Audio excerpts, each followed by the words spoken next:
In my home and also here in Melanie's home, we measured insane amounts of radiation. And that we measured with a high frequency measuring device that one guy used that came to my home. And I think this is also the sort of frequency that they can use to make you feel, you know, ill and stuff like that. So it's not a medical complaint. You know, your headaches and maybe hallucinations you have might actually be radiation. And this device is an antenna. It has a little antenna. We can find out the direction. When I turn it on, maybe I can even demonstrate. The radiation you're reading off here is like 800. But if I turn it like that way, it starts shooting up at some point. Hang on, let me get it right. Maybe I can show you. If I get the direction right, you can see it starts shooting up at some point to above 1,000. Wow. Yeah. If I get the angle right, sorry, I'll switch it off because it's loud. This is now Melanie's flat, right? Now, what's normal inside a home is like 10 and 100, maybe 100. The guy who came to my house, he said in Switzerland, inside a home, it should be less than 100. That's normal. Now, inside my home, it was 600. It's just that in my home, it shot up to 2,000, at which point this thing maxes out. It just shows a 1, meaning it's saturated. And this device only measures to 2,000 microwatts per square meter. And that was what the professional guy who checks antennas and stuff like that, you know, satellite dishes had. He couldn't measure the radiation above that, you know, because he doesn't need to be able to under normal circumstances. And when he saw the radiation jump up to, you know, 2,000 at least, every 60 seconds in my study, I said, have you ever seen something like that before? He said, no, no, no. And he repeated it 5 times. He'd never seen something like that in his life. Well, in my study, the radiation jumps up every 60 seconds. In Melanie's home, it's permanently. At certain directions, it's permanently at 2,000 microwatts per square meter. These shots have to come from above. So this is what the government, or rather intelligence agency run, organized takedown program, physical takedown program looks like. Every couple of seconds, a burst from military microwave weapons to the head.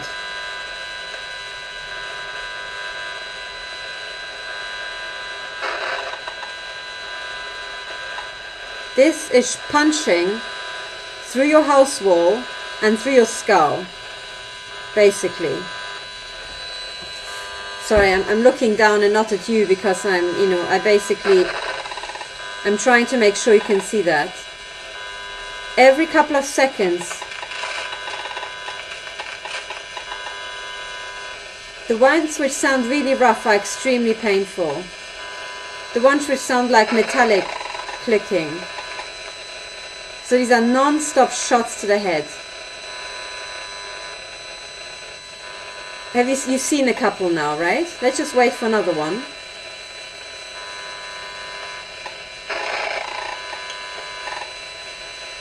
Okay. They're extremely painful. And if I switch this off, because humans cannot hear or sense or smell microwaves, if I just switch this off and you do not have the sensor here, and by the way, this only shows part of the spectrum. This is it's called an electrosmog detector, which is a very cutesy name, but it's actually a high frequency detector with which you can also detect parts of microwave attacks. This measures between 200 megahertz and 8 gigahertz only, and there are attacks also outside that spectrum. But already the noise you heard, these brutal bursts, they correlate 100% with the shots to my head. When this thing is off, you hear nothing. If I now do what I usually have to do to protect my head when these attacks start up, the only thing that blocks out electromagnetic weapons are sheets of metal.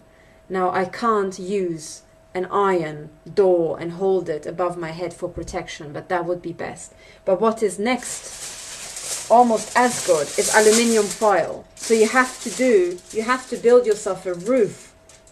But I can also tell you that one layer of aluminium is not enough because they punch through. You have to use ideally 6 layers, but 3 or 4 are already really good. You have to fold it and just hold it in the direction from where the beam is coming, and be careful that your fingers are not on that side, because these military lasers punch through. They punch through your fingers, get reflected on the aluminium, and then go back through. Extremely painful, as I've experienced. Because sometimes in a panic, when your head starts being shot into by these psychopaths, you literally just do this, and then they start hitting your fingers. Swiss intelligence run by Markus Seiler now started shooting into my body and into my study with actual what could be gamma ray beams or particle beams. It's hard to tell.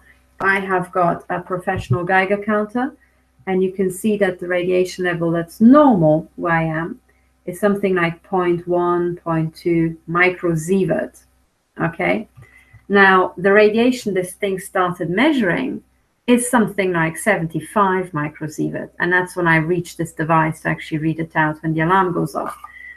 80 microsievert over 1 year is the average total dose per person within 10 miles of the 1979 3 Mile Island accident. That was a nuclear accident. That's a hefty dose of X-rays that people would get in a year within 10 miles of this radiation accident site, and I get it instantly. And I don't just get it instantly once, I get it instantly several times per day. So I had this little radiation counter for, I think, over a year now. I never heard the alarm go off. And since the 21st of June, this thing keeps going off something like 6 to 8 to 10 times per day. Oh, look. That's live on camera. That's 63 microsievert here live on camera. That was just punched into my office. I kind of brought my meter just to show you, you know, and if I hold it against my chest, you can actually see.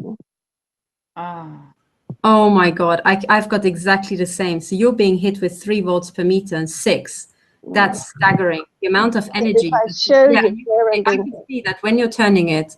This is insane. This is distinctly at my chest, and from all sides, you know, because they like to hit the chest from the back, from the front, all the stuff. So that's what's going on. And I'm not playing the sound. If I played the sound, it would be quite disturbing, I'm sure. Wow.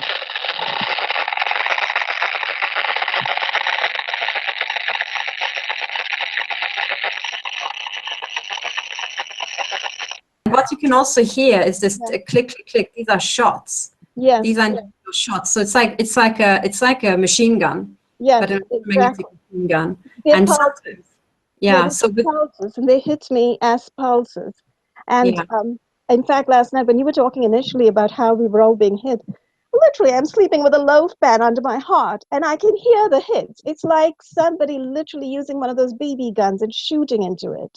You know, so I was thinking, I'm lying in bed. I don't have my audio recorder here, but that's what I need to do next time. I need to sit here, bring the loaf pan and my audio recorder or my camera and record what they're doing, you know?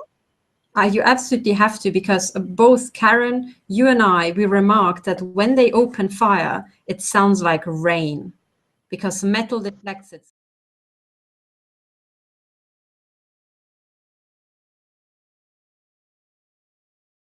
I had to put this over my shoulder. Did you hear that? That was a shot off the shielding. I'm just sitting perfectly still. I'm not touching anything. My hand is here. That was a shot off the shielding. That's what I mean. It sounds like rain.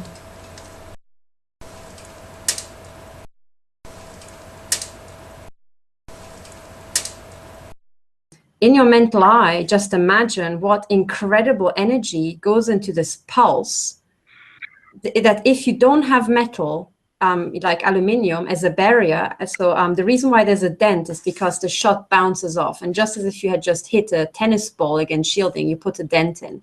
That's the recoil. So the shot bounced off. But if you don't have metal to protect yourself, that shot is being punched into your body, and the entire microwave energy makes your tissue pop. This is leading bit by bit to tissue damage. And what the intelligence agencies are doing is that they're shooting with these shots. These are proper proper gunshots into people's organs and into people's heads.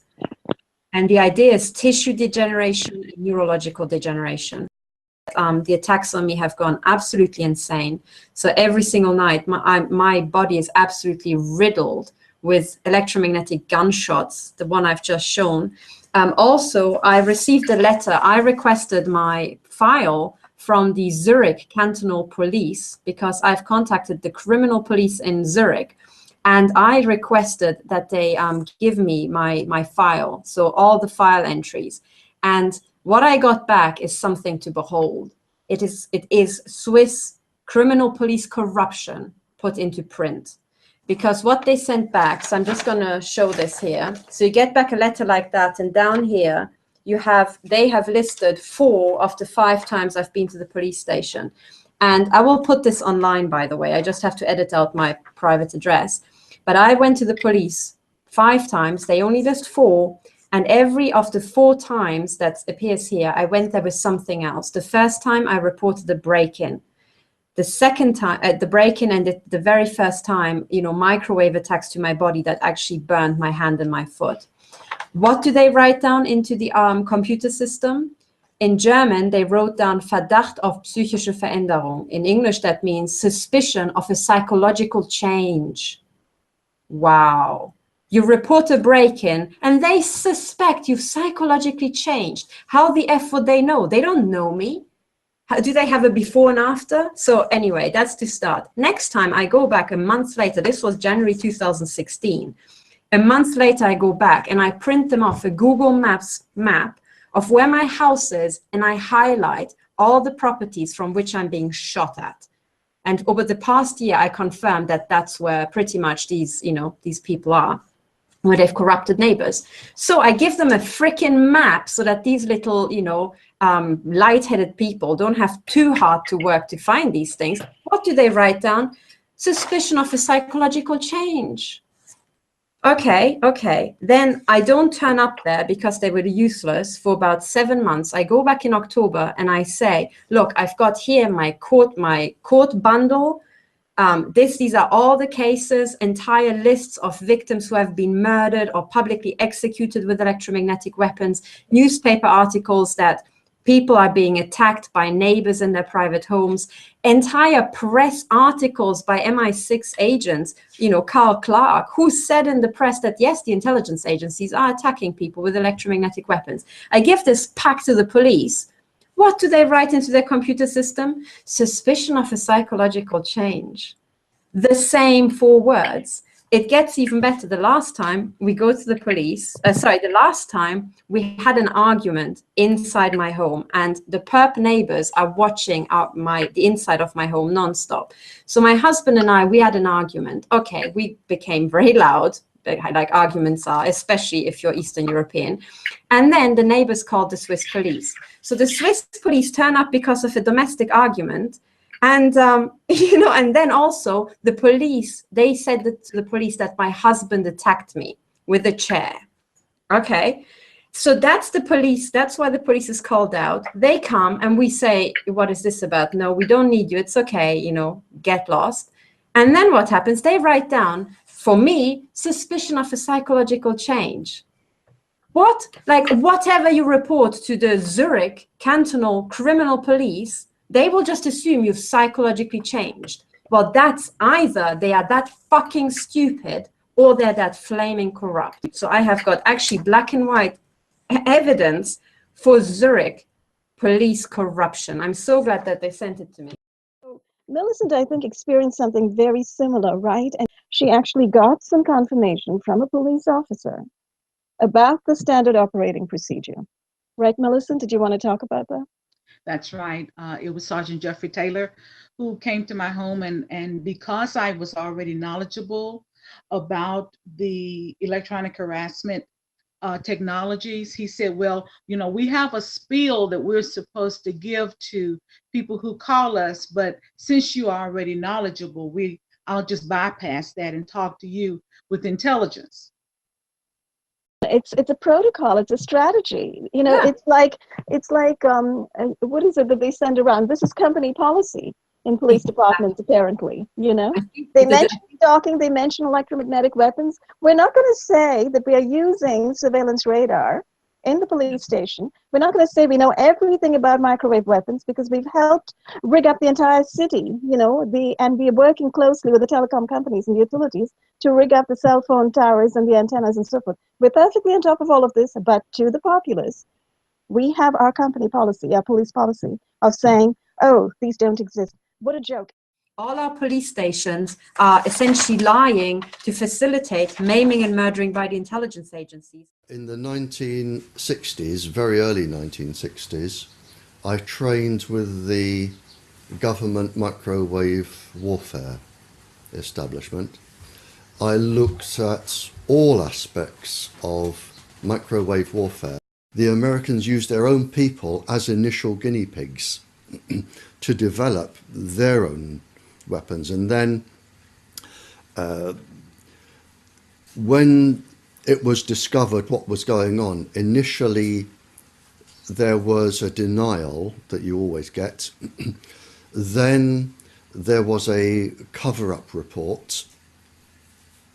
And finally, a very renowned professor, I think he has about 18 professorships, John Goldsmith, he wrote the definitive proper report and found that low-level microwaves were causing an enormous amount of cancers and leukemias and ill effects. And by then, everybody was leaping onto the microwaves as stealth weapons, and they go from there, which was the 50s, right up to and including the present day. Authorities in Castaic, California have announced plans to use prisoners as test subjects for a high-tech ray gun that fires an invisible heat beam capable of causing unbearable pain. The 600-pound, 7-foot-tall assault intervention system was built by Raytheon for the military, but it's now being introduced for domestic purposes. Raytheon's currently working on creating a handheld version of the ray gun. I'm Anthony, this is D News, and Raytheon has created a handheld, non-lethal pain ray. Over the last decade, Raytheon's been tinkering with an energy weapon called active denial. It's a crowd dispersal system, basically a gigantic ray gun mounted in a truck hundreds of yards away, blasts controlled microwaves into a crowd, making them instantly unbearably hot, and their reflexes kick in and they make them move, and then the pain is gone. An active denial unit was sent to Afghanistan in 2010, but it was recalled before it was ever used. The National Institute of Justice said it was because of this huge public outcry against it. People were worried that it would be abused. The ray has been tested on 11,000 people, and there were 8 injuries, 6 small blisters, and then 2 burns that required medical attention. That's about the same frequency of injuries as a taser. Feels like a pretty safe alternative to a firearm, so why not use it? Well, what popped into your head when I said taser? Probably a bunch of YouTube videos of police abusing tasers. There are a ton of reports of them being used on children, the elderly, peaceful protesters. Non-lethal weapons have a tendency to be way overused. They're thought of as a step before firearms instead of an alternative to them. And a lot of groups in and out of the government were worried about active denial being misused when it was the size of a truck. What happens when police, prison guards, military, they have this handheld personal device that causes intense pain without any evidence that it's been used afterward? The ladies were protesting about having American missiles on English soil. Mm-hmm. And it was a peaceful protest. All they were doing were camping outside the perimeter of the American base. There was no violence, no swearing, no shouting. It was a peaceful protest. And it was found that from the American base, the ladies were being microwaved, and it was actually measured. They were being microwaved to make them sick. And in fact, when the figures came out, there was a disproportionate amount of tumours, personality changes, suicidal tendencies of the ladies. They were deliberately microwaved by the Americans for protesting about their base. You know, with one pulse frequency, you can just make people so suicidal, they can't be bothered to act like a demonstrator anymore. All they want to do is sleep or lay in bed all day. So, so if you're targeting demonstrators, you make them suicidally depressed, and they don't care about demonstrating anymore because they're too upset. Whereas if you want to cause a specific psychiatric illness, you would have an infrared device that followed the person, and you would link it to a pencil thin microwave source, so the microwave beam would always target a specific gland or a specific part of the brain or an eye or a heart. One of the experiments was to take an ordinary sane person, cause insanity, and have a psychiatrist who was unknown to everybody diagnose schizophrenia or paranoia or a psychiatric illness. That was a successful outcome. And the person would spend the rest of their life in an asylum in misery, but to the government scientists, that was a success. If they want to experiment on you, by the thousands, they will. And you can be driven to insanity and death, and you just become a tick in a box without any so much as a feeling. Yeah, and this is what they do, and this is why they are above the law.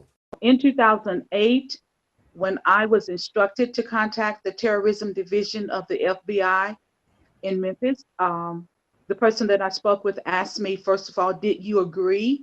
Because it had been billed as an experiment, and I said no. He then said to me, well, we know whose chips are on. There was also a police sergeant who said to you that many people, when they get caught in accidents on the freeway, right, and when they're taken to the emergency rooms by ambulances, there's a great danger of people being implanted. This was a police sergeant who said this to you. Correct. Right? That was Sergeant Jeffrey Taylor, who is no longer with the Mount Pleasant Police Department. Sergeant Taylor was also the one who told me that he had worked with the CIA while he was in Marines intelligence to do LSD experiments on the Vietnam veterans. And needless to say, many of those veterans were also labeled as mentally ill when they began to complain about what was happening to them as a result of those experiments. When most people go to the police, and report things like electromagnetic weapons, or they go to their doctor and they say there's a weird feeling, in my head or in my left arm or in my ear, it's almost as if I'm hearing a noise. It seems as if I may have been covertly implanted. You use that word covert implantation, and what gets pulled out immediately is the whole psychiatric story. The psychiatrist is immediately called to give you a psych evaluation. Sometimes it's a 72-hour or a 48-hour, hold put on you. You're taken away to a hospital, and so this is across the board. This is exactly what they're doing. This is modus operandi. A chip you may have gotten from a vaccine, from a dentist, from a doctor during surgery, completely non-consensually implanted, etc. The very mention of the word chip in your head, and you're taken off to a psychiatrist. But here we have an FBI agent actually openly admitting that they're perfectly aware of chips in people's heads. Also, I wanted to remind people about the 1997 bill that then Senator John Glenn introduced to Congress. It was called the Human Research Protection Act. And that act in itself says, in fact, his opening statement to Congress was, Madam Chairman, what would you say if I were to tell you that every time your wife, your husband, your family member went to a doctor or to the hospital, that they may come away with something having been put in them that may do them harm and it may not? he went on to explain that he, as a pilot, well, actually as an astronaut, had agreed to such, but he never said chipping, he never said implantation, but the illusion was that that's exactly to what he was talking about or was referring. So between he and Ohio Representative Dennis Kucinich, who also approached Congress with what was called the Space Preservation Act, the two of them were actually blowing the whistle on the fact that people were being set up to be harassed from space through illegal and non-consented implantation. And this chipping, the architecture to read out the chips, the satellite systems, was already in place and fully operational decades before we even knew. You know, that's something to keep in mind. If you want to talk about microwaves and chips and microwave weapons, they'll just talk about it over a biscuit and a cup of tea. It wasn't secret. Most governments talked openly, or people talked openly about it. It wasn't until the 70s, mid-70s, the governments decided then to put everything under the Official Secrets Acts. But until then, nothing was secret. It was just talked about openly. Both John Glenn and Dennis Kucinich were from the state of Ohio, where a major human effects research laboratory is associated with the Air Force, and that is Wright-Patterson Air Force Base. So they were essentially, actually whistleblowing based on their own experiences and their knowledge of what was coming to humanity. The other thing about the Space Preservation Act is within the body of the act, Dennis Kucinich actually did use the words exotic weapons and mind control. 1990 was the year that I can prove that I was receiving technology into my brain that was owned and patented to the Department of Defense. They are testing these weapons on random Americans, and while they got a group of people who are random, and so nobody believes them, because everybody says, well, why would the United States government waste all that time and effort on a school teacher, on a bus driver, on a CPA? And it's because they're test subjects. They're test subjects. They're random test subjects. I mean, this is experimentation. I mean, those who are asking the questions, of course, have a reason for asking them, but they don't understand the dimensions of the evil that we confront here. No, they don't. And it's almost unfathomable, but I will tell you that all of these people have very similar experiences. I mean, it's come onto and out of the blue.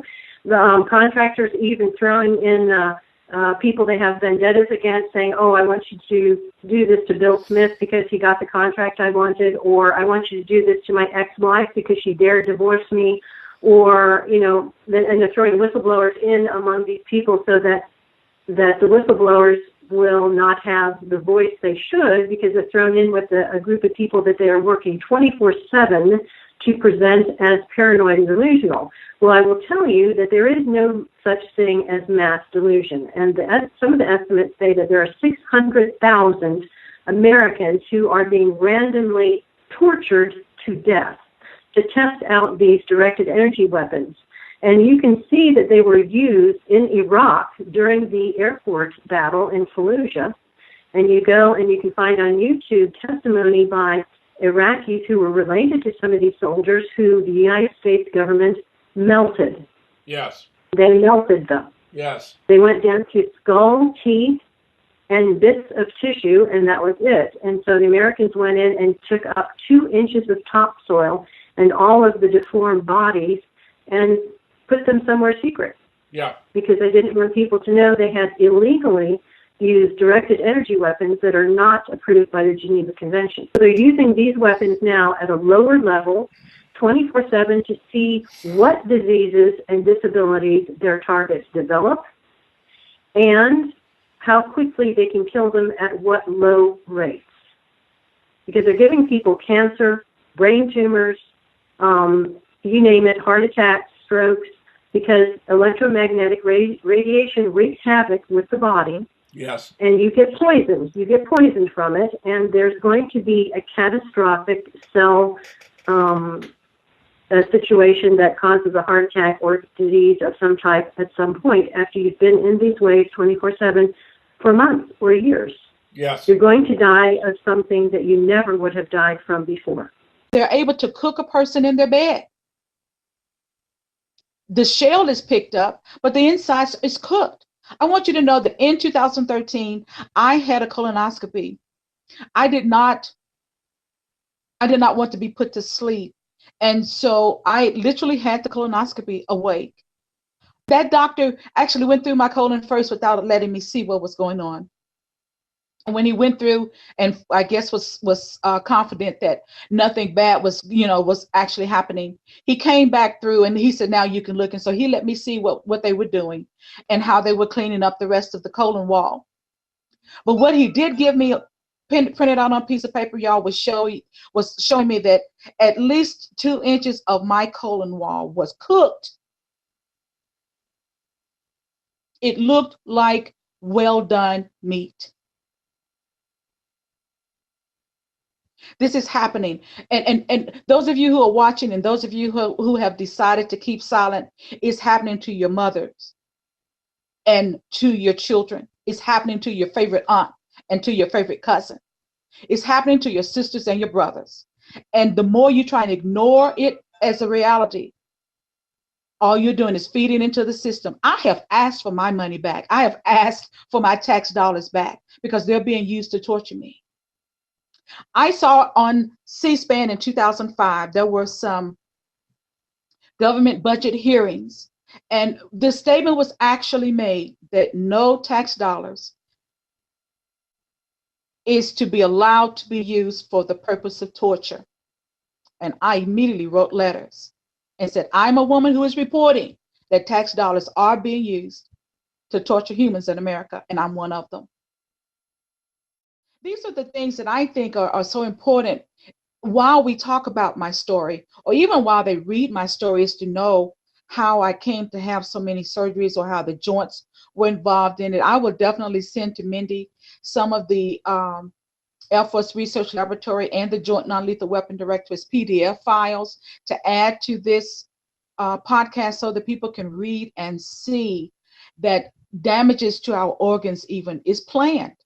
In 1997, I was told specifically my organs would be stressed. And stress is exactly what happens to an organ that it encounters directed energy weapon, be it microwave or gamma waves or X-rays or ultrasound. Stress is exactly what it does to the organs. This, can you all see this? This is what it looks like and the exactness of their ability to shoot us. This is a Joint Non-Lethal Weapons Directorate. It says that it's an injury chart. So this is what they expect us to get when they shoot us in these areas. So every shot that they fired into your body, they knew exactly what they were doing. Every shot they fired into Ramola, into Karen Stewart, into me, they know exactly what they're doing. This is premeditated mutilation and murder. And therefore, when the police writes shit like that when you're reporting your premeditated mutilation and murder, and they just say, oh, we suspect you've psychologically changed, well, that is being an accessory to murder. I spoke at the military HQ in Switzerland to a senior guy of the NDB, the Swiss intelligence, and he said, he confessed that yes, microwave weapons exist, but also he confessed that he gets lots and lots of reports of people complaining about microwave weapon attacks and chips in their head. So he confessed that this is going on. You know, sometimes people are forced into surgery by these fraudulent induced complaints. For example, as I'm sitting now, I want to stress that right now, as I'm sitting, the men of Marcus, run by Marcus Seiler, are now setting off my hip, which was damaged the first time I emailed the Bundesnachrichtendienst, German intelligence, to request a cease and desist. There they attacked me so hard, they damaged my hip permanently. Perhaps there's a chip in my hip. But as I'm speaking, they are setting it off, systematically.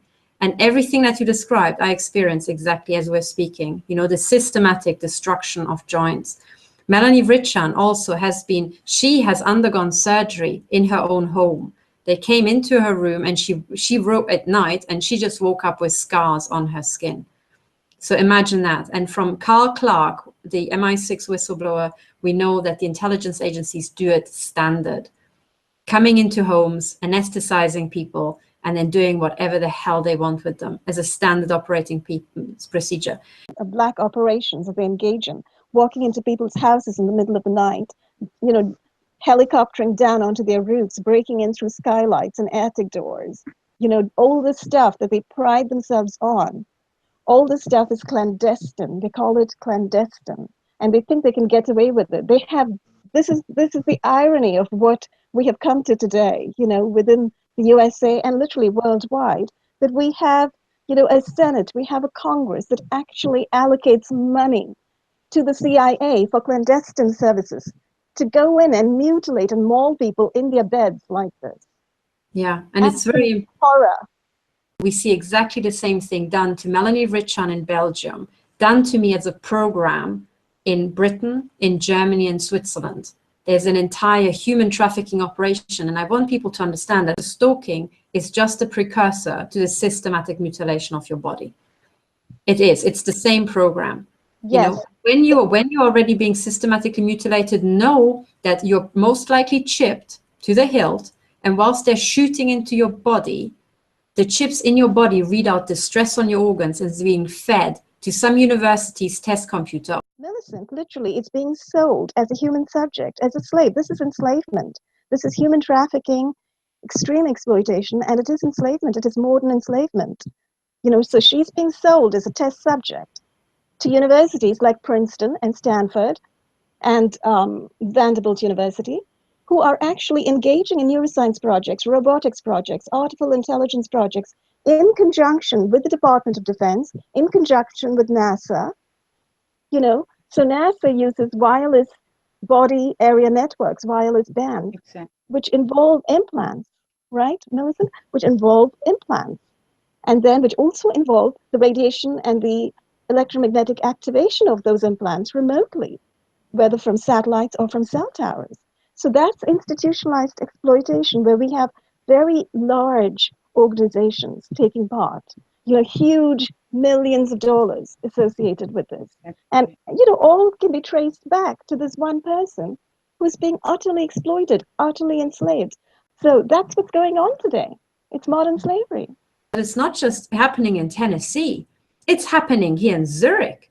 It's the same system. That's how vast it is.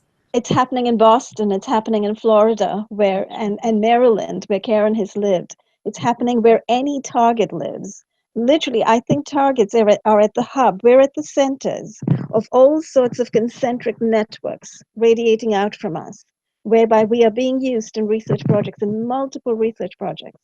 And everything has been pulled into this maiming and murdering network, as you say, Catherine. And, you know, now, if you actually look at the world of neurology, brain science, neuroscience, and the world of neurocriminology, there's a lot of information out there. There's a lot of disclosure. But of course, it's not being talked about as non-consensual human experimentation, which is what we've experienced, right? It's being talked about more in the sense of public domain, neuroscience making great discoveries, and so forth and so on. With all the electromagnetic probes that we have of the human brain, we can actually see thoughts ricocheting across the brain itself. We can see the thinking, living brain as it thinks. And we can create computer simulations of this to understand what people are thinking. So at the present time, telepathy exists. For example, look at my colleague Stephen Hawking. He's lost control of his fingers now, so he cannot communicate even with the laptop computer. But look at his right frame of his glasses. There's an EEG sensor that picks up radio waves from his brain, decodes that, and he's allowed to manipulate to some degree a laptop computer. You can do better by putting a chip directly on top of the brain. In addition to putting a chip on top of the brain, you can actually put sensors directly into the brain itself. So we're way past simply understanding the way in which the brain radiates radio. We're at the point now where we can actually interface the human brain with a computer. The solution that seems maybe the best one is to have an AI layer if you think of like you've got your limbic system, your cortex, and then a digital layer, a sort of a third layer above the cortex, that could work well and symbiotically with you. And you called it a neural lace? Neural lace, yeah. I'm talking about something but it's like you wear it? Or no, I mean, it would be, I mean, there are a few ways to approach this, but some sort of interface directly with your cortical neurons particularly. But doesn't that imply surgical insertion? Not necessarily. You could go through the veins and arteries because that provides a complete roadway to all of your neurons. Your neurons are very heavy users of energy, so they need high blood flow. So you automatically, with your veins and arteries, have a road network to your neurons. There's a certain class of people with depression that have been resistant to drugs, pharmacology, psychiatry, counseling. They are chronically depressed. By putting in probes, you can dampen the electrical activity of this, and all of a sudden, they're cured. This is just another of the ways that we can access the human mind. We can now visualize what somebody is thinking about. We can actually begin the process of photographing dreams. I always tell my students that there is no science fiction anymore. All the science fiction I read in high school, we're doing. To Paul Root Wolpe, director of the Center for Ethics at Emory University in Atlanta, the ability to read our thoughts and intentions this way is revolutionary. Throughout history, we could never actually coerce someone to reveal information. Torture doesn't work that well. Persuasion doesn't work that well. The right to keep one's thoughts locked up in their brain is amongst the most fundamental rights of being human. There are some other technologies that are being developed that may be able to be used covertly and even remotely. So, for example, they're trying to develop now a beam of light that would be projected onto your forehead. It would go a couple of millimeters into your frontal cortex, and then receptors would get the reflection of that light. And there's some studies that suggest that we could use that as a lie detection device. And we wouldn't know we've got a red dot in our forehead? No, you wouldn't. If you were sitting there in the airport and being questioned, they could beam that on your forehead without your knowledge. We've switched off my visual cortex, so made me unable to see things. We've interfered with my ability to see faces, to speak, to perform actions. Start moving your finger. Quite odd. It's not your finger anymore. It's not my finger anymore. You think of something you can do, and we've basically interfered with it with this machine. 2, 3, 4, 5, 6, 7, 8, 9. So what's the problem? I don't know.